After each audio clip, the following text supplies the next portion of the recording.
আসসালামু আলাইকুম, কেমন আছেন সবাই? আমি আছি আপনাদের দোয়া আলহামদুলিল্লাহ। কাম্পু ফিলিজে তুষার ভ্রমণে প্রবাস কথার সাথে আমরা ছিলাম, আছি, ইনশাল্লাহ থাকবো। যাই হোক, মূল কথায় ফিরে যাই।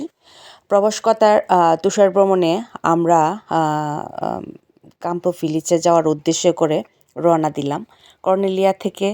তারপরে আমরা ট্রামে করে লার্গো পিলিস্তিনা চলে গেলাম। সেখানে বারে বসে আমরা সবাই মিলে নাস্তা করলাম।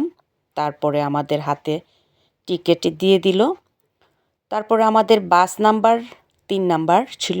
আমাদের টিকিট নিয়ে আমরা আমাদের বাসে উঠে পড়লাম। যাই হোক, সেটাই আপনাদের মাঝে তুলে ধরার চেষ্টা করতেছি। আমি ইটালি থেকে বেগম ফেরদৌসী বলছি। আমার চ্যানেলটিতে যারা প্রথম থেকে ছিলেন তাদেরকে অসংখ্য ধন্যবাদ। যারা নতুন অ্যাড হয়েছেন তাদেরকে আন্তরিক শুভেচ্ছা। তুষার ভ্রমণ প্রবাস কথার সাথে আমরা এতটাই আনন্দ করেছি যে আসলে ভাষায় প্রকাশ করার মতো নয়। যদিও আমাদের এই বাসে বিভিন্ন এলাকা থেকে অনেকগুলা পরিবার আমরা এসেছি, তারপর আমরা মিলেমিশে একসঙ্গে মনে হয়েছে যে আমরা একই পরিবারের সদস্য সবাই। যাই হোক, আমরা প্রবাস কথা থেকে তুষার ভ্রমণের উদ্দেশ্যে রওনা হলাম। তো আমরা সবাই একের অপরে পরিচিত হয়ে আমরা খুব গল্প গুজব করে তারপরে যেতে লাগলাম। তো যাচ্ছি আর সবার সাথে পরিচিত হইতেছি, গল্প করতেছি, আর সুন্দর করে আমরা বাসে বসে অনেকটাই আনন্দ করলাম। তো আমরা তুষার ভ্রমণের উদ্দেশ্যে কাছাকাছি যখন চলে আসলাম তখন দেখলাম যে আসলে কাম্পো ফিলিজে বরফে একেবারেই পাহাড়গুলা অল্প অল্প করে পরে সাদা হয়ে আছে। ওরকমভাবে তুষারগুলা পড়ে নাই যখন আমরা গত বছর গেছিলাম, যে একেবারে সাদা হয়ে আসিল প্রত্যেকটা পাহাড় সাদা দগদগে। ওরকমভাবে তুষারগুলা পড়ে নাই। আমরা এই প্রথম শুরু করলাম পিকনিকের আয়োজনে। তো এই যে দেখেন, আমরা সেখানে যাচ্ছি, যাওয়ার পথের কিছু অংশ আপনাদের মাঝে তুলে ধরার চেষ্টা করতেছি। আমরা কিন্তু ওখানে কাছাকাছি যাই নেই, যাচ্ছি। তো যখন কাছাকাছি যাব তখন দেখব যে মানুষ চারপাশে বরফে বসে খেলতেছে, দৌড়তেছে, আর ঠান্ডাটা দেখতেছে। সেটাই আপনাদের মাঝে তুলে ধরার চেষ্টা করতেছি। এই যে দেখেন, আমরা তুষার ভ্রমণের উদ্দেশ্যে যখন আমরা যাচ্ছি কাম্পো ফিলিজে, সেই রাস্তাটা দেখেন অনেকটুক ভিতরে। ওই যে দেখেন সাদা পাহাড়গুলা দেখা যাইতেছে, সেখানে আমরা বাস নিয়ে যাব। আর রাস্তার আশেপাশে এখনও আমরা কাছাকাছি পৌঁছাই নাই, আমরা যাইতেছি, যাব, সেটাই আপনাদের মাঝে দেখানোর চেষ্টা করতেছি। তো এতটা তুষারগুলা পড়ে নাই। আমরা যখন গেলাম সেখানে স্বাভাবিকই ঠান্ডা ছিল। ঠান্ডা থাকার পরপরই দেখলাম যে আস্তে আস্তে প্রচণ্ডভাবে বাতাস বাড়তেছে। বাতাসের জন্যে আমরা কেবেলেতে আমরা যেতে পারি নাই। কেবেলের টিকিটগুলো বন্ধ করে দিয়েছে, কারণ প্রচণ্ড পরিমাণের বাতাস ছিল। আর এতটাই ঠান্ডা বাতাস ছিল, আমাদের মানে সহ্য করার মতো ছিল না। এই যে দেখতে পাচ্ছেন সাদা সাদাগুলা, ওগুলা তুষার। তুষার একেবারে গাছগুলা, আশেপাশের রাস্তাগুলা সাদা দগদগে হয়ে থাকে। এখনও পুরোপুরি পড়ে নাই, তুষার পড়বে, আরও অনেক সময় আছে তুষার পড়ার। আর আমরা শুরুতেই তো চলে গেছি, তার জন্য তুষার ভালোভাবে তুলে ধরতে পারতেছি না। কাছে যাওয়ার পরে কিছুটা তুলে ধরতে পারবো। যাই হোক, এই যে আমরা রাস্তাটা দিয়ে যাচ্ছি, আর রাস্তার আশেপাশে দেখেন কত সুন্দর রাস্তা, আর তুষারগুলা অল্প অল্প করে পড়ে আছে, সেটাই। আর দেখেন এত সুন্দর তুষারগুলা, দেখতেও সেরকম লাগতেছে। কতটা সুন্দর লাগতেছে ভাষায় প্রকাশ করতে পারবো না। তো আমরা বাসে বসেও আমরা অনেকের সাথে গল্প টল্প করতেছি, পরিচিত হইতেছি, কে কোত্থেকে আসছে। আমরা ইটালি রোম শহরের ভিতরেই ছিলাম। যারা যারা ছিলাম তারা সবাই মিলে, যে দেখেন বাসে যারা যারা ছিল, আমরা একের ওপরে পরিচিত হয়ে গল্প গুজব করে একসাথে এমনভাবে ছিলাম যেন মনে হয়েছে যে আমরা প্রত্যেকে একই পরিবারের থেকে আমরা বাস নিয়ে যাইতেছি। এই যে দেখেন বরফের কাছাকাছি চলে আসছে। এই যে দেখেন বরফ অল্প অল্প পড়ছে, আর এখানে বাচ্চারা, মহিলারা, পুরুষরা খেলাধুলা করতেছে। মোটামুটি আমরা যাওয়ার পরও দেখছি যে মানুষ কিছু ছিল, কিছু ছিল মানুষ। তো যাওয়ার পরে যখন প্রচণ্ড পরিমাণের বাতাস বওয়া শুরু হয়েছে তখন থেকে মানুষ আস্তে আস্তে গাড়িতে চলে আসছে। কিচ্ছু করার ছিল না। যে আমাদের 4টা বাস গেছি আমরা।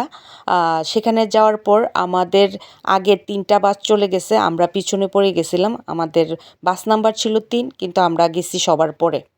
তো এই যে দেখেন সবাই যারা আগে গেছে তারা এখানে বাস থেকে নেমে খুব সুন্দর করে ছবি টুবি তুলে রেস্ট নিয়ে একদম বসে আছে।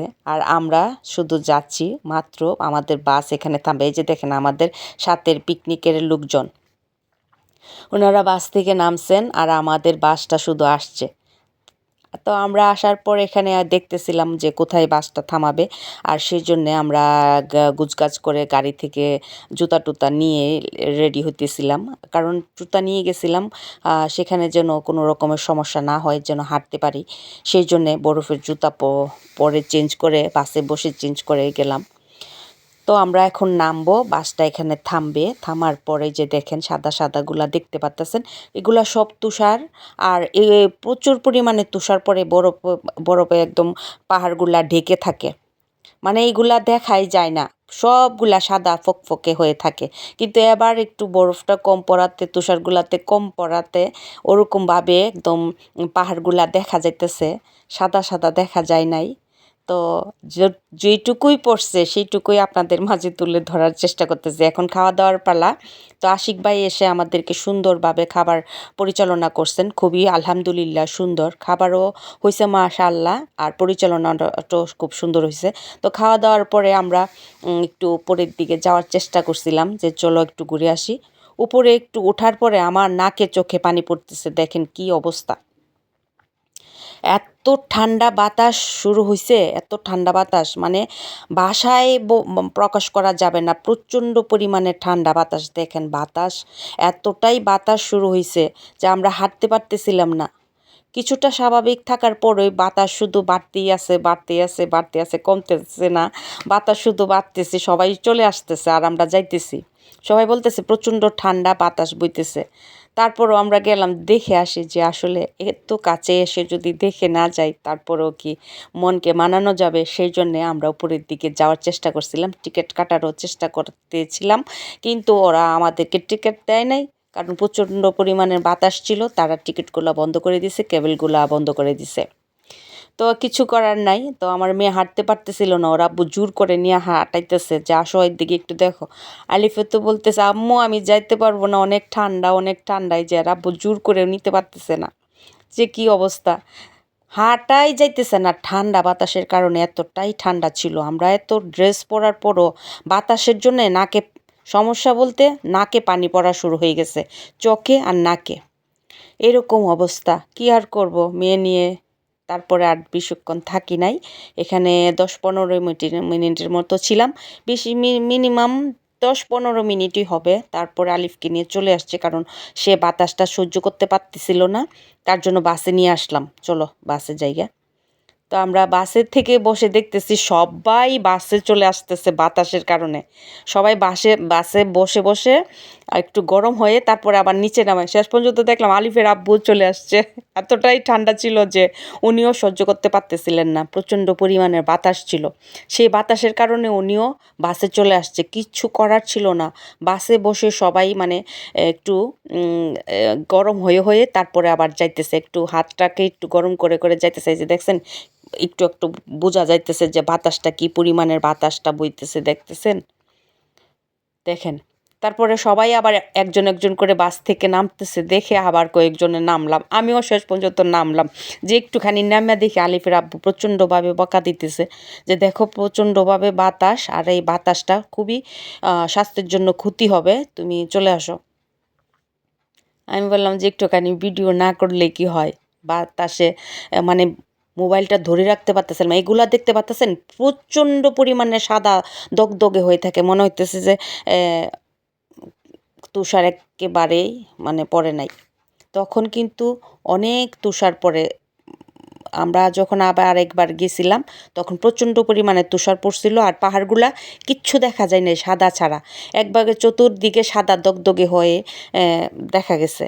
আর এখন তো দেখেন পাহাড়গুলা দেখা যাইতেছে, তারপরও তুষারগুলা অল্প অল্প। যাই হোক মোটামুটি আলহামদুলিল্লাহ আলিফের আব্বুটা বকা দিতেছে, ডাকতেছে, চলো চলো, এখানে প্রচণ্ড পরিমাণের বাতাস, আর থাকা যাবে না, কাফে খাওয়াই নিয়ে আসি।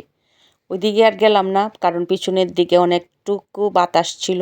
তো সামনে গেলাম, দেখি যে হাঁটতে হাঁটতে কাপু খাওয়া যায় কিনা, কাপুচিনো খাওয়া যায় কিনা। ওরা বললো যে কাপুচিনো এখানে বেচে না, শুধুমাত্র কাফে পাওয়া যাবে। কি আর করার, খেলাম, খেয়ে দিয়ে আবার এদিকে একটু যাইতে চাইলাম। উনি বললো যে অনেক বাতাস, আলিফের আব্বু বলতেছে অনেক বাতাস, কোনো অবস্থায় এত বড় রিস্ক নেওয়া যাবে না। ওই যে দেখেন সবাই আমরা বাসে উঠে বসে আছি, আর যারা যারা একটুখানি করে নামতেছে বাসের আশেপাশেই ভিডিও করতেছে, কিন্তু ওই দিকে যাওয়ার সাহস পাইল না। তারপরে আমরা আবার রুমের দিকে আসার দিকে রওনা হলাম। কি করব বলেন, বাস থেকে বসেই সব আনন্দটা করে নিলাম। এই হয়েছে অবস্থা।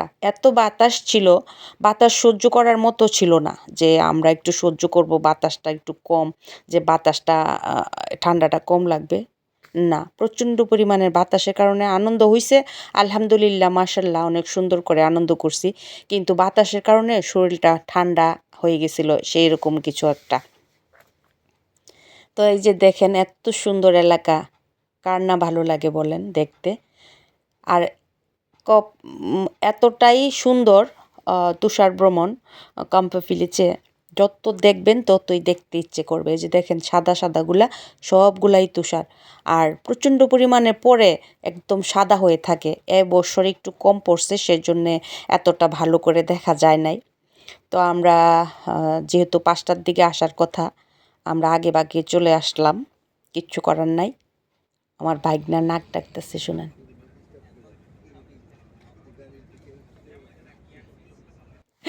এই হয়েছে অবস্থা। আমরা পরে রুম শহরে ঢুকে গেছি, উনি খুবই চমৎকারভাবে আমাদেরকে করছে। আর বিকালের নাস্তার জন্যে আমরা একটু বিরতি নেওয়ার জন্যে আমাদেরকে একটা এই জায়গাতে নামাইছে, জায়গাটার নাম আমি অবশ্য ভুলে গেছি। তো এখানে সবাই একটুখানি নেমে 30 মিনিটের মতো এখানে হাঁটাচলা করছে। তারপর আবার এখানের বাতাসটাও একটু গরম ছিল, সবাই একটু একটু গল্প করে বাসের থেকে নেমে একটু ফ্রেশ হয়ে তারপরে আবার বিকালের নাস্তাটাই যে দেখেন, বিকালের নাস্তাটা আবার এখানে বাবু ভাই, আশিক ভাই খুব সুন্দর করে পরিচালনা করে সবাইকে নাস্তা টাস্তা করায়ে আবার বাসে তুলে নিয়ে আবার যেখান থেকে আমরা রওনা হয়েছিলাম ঠিক সেখানে আবার নিয়ে আসছে। ওখান থেকে আমাদের এখন বিদায়ের পালা, আমরা যার যার লাগেজগুলো আমরা নিয়ে যেতেছি, কারণ জুতা নিয়েছিলাম, পোশাক নিয়ে গেছিলাম, বাচ্চারা আছে সাথে, সেজন্য ডবল করে কাপড় নিয়ে গেছি, সেগুলো আবার বাস থেকে নামাচ্ছি আর ওনাদের কাছ থেকে বিদায় নিতেছি। যদি ভুল কিছু বলে থাকি ক্ষমা দৃষ্টিতে দেখবেন, আমি ইতালি থেকে বেগম ফেরদৌসী বলছি। সবাই একটু দয়া করে শেয়ার দিয়ে দিবেন। এত সুন্দর জায়গা কাম্পো ভিলেজে, যারা দেখেন নাই তারা অবশ্য দেখে আসবেন, জায়গাটা দেখতে সেরকম, আর প্রচুর পরিমাণে ঠান্ডা।